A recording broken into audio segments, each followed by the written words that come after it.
What if I told you there is a man inside the royal family who has worked in total silence for decades, and only now has King Charles finally stepped forward to say, I see you.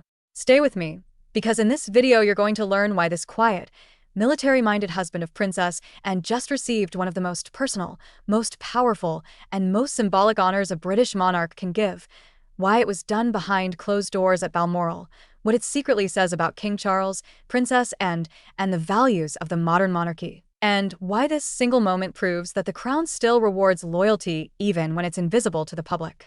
Let's get into it. It's funny, isn't it, that Princess and married an army officer first, and then a naval officer. Clearly, there's something about service, discipline, uniform, and country that speaks to her. And Sir Timothy Laurence? He's not changing for anyone.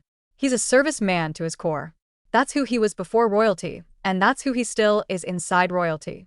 One late summer evening at Balmoral, in those quiet Scottish corridors where the biggest royal decisions often happen far away from cameras, King Charles III made a move almost nobody expected.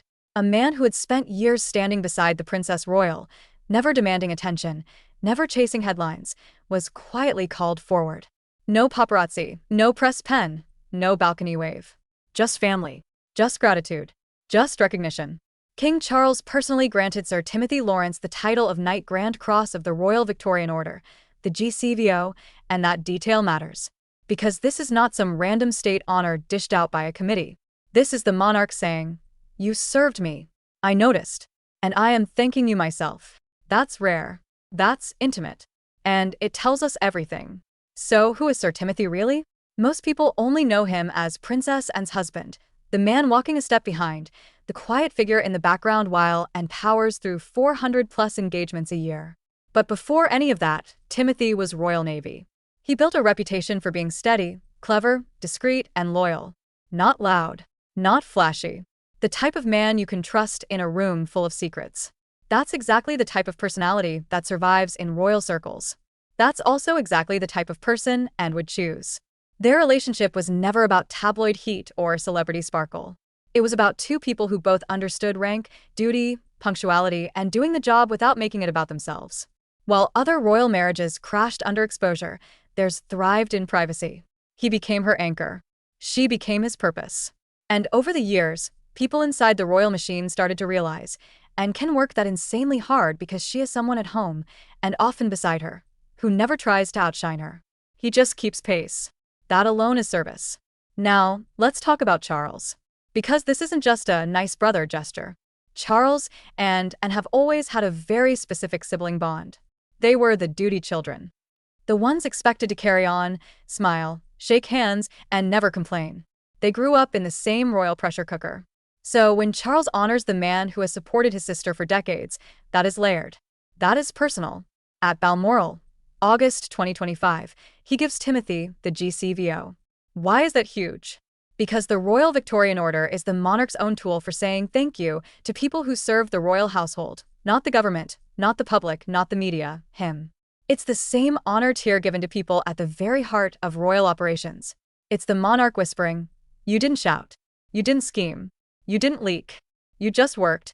And I noticed. Charles could have left Timothy in the background forever. Timothy would have been fine with that. But Charles didn't. Which tells us something important. This king rewards quiet loyalty. Think about how rare that is in 2025. We live in a time where people brag first, work later. Where visibility is treated as value. But inside the House of Windsor, there are still people like Sir Timothy whose entire job is to make others look good. He walked beside Anne. He kept her schedule running.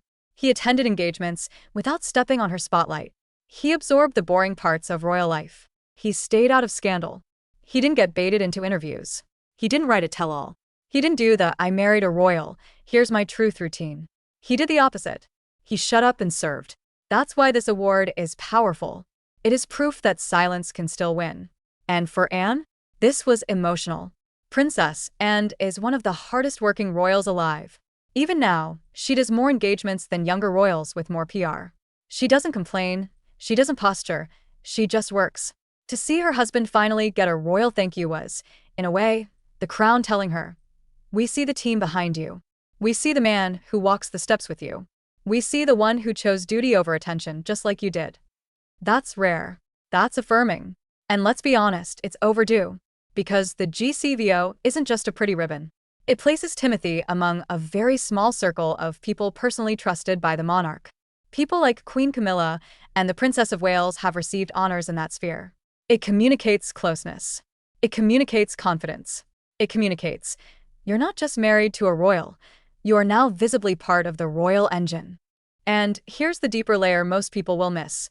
This was also a message to the family. Charles was saying, this is the kind of service I want around me. Not drama. Not grandstanding. Not renegade media tours. Not royal-adjacent influencer energy. Real, old school, show up and do the job loyalty. By rewarding Timothy, he rewarded Anne.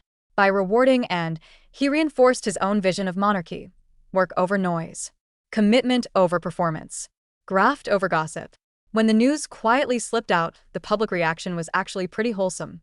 People were surprised because Timothy isn't usually in headlines. But that was exactly why it worked. It felt human. It felt like the king looked around at the people holding everything together in the background and thought, no, today is your day. And I want you to catch this. Honors like this are not just about the past. They're about setting a standard for the future. Charles is signaling to the next generation, to William, to the working royals, to the staff, that this monarchy will notice the people who don't shout. That the crown still has eyes for the quiet ones. And in a royal era, where some family members have chosen microphones, podcasts, and documentaries, this was the opposite move. This was Charles saying, the people who stay, the people who serve, the people who protect, they will be honored. So what's the legacy here? Sir Timothy Laurence will probably keep doing exactly what he's always done, walking beside Princess and not in front of her. He'll keep showing up for the engagements that don't trend. He'll keep being military in posture, loyal in instinct, and invisible by choice. But now he does it wearing a title that proves the king himself saw him. And that matters.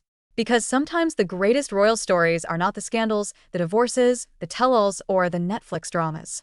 Sometimes it's this: a king, his sister, and the man who has quietly loved and supported her for decades. A private ceremony. A personal honor.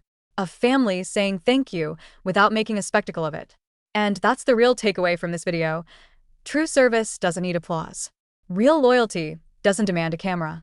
And in the end, even in the most famous family on earth, quiet devotion still rises to the surface. It may take years. It may happen in a hallway no one sees. But it will be recognized.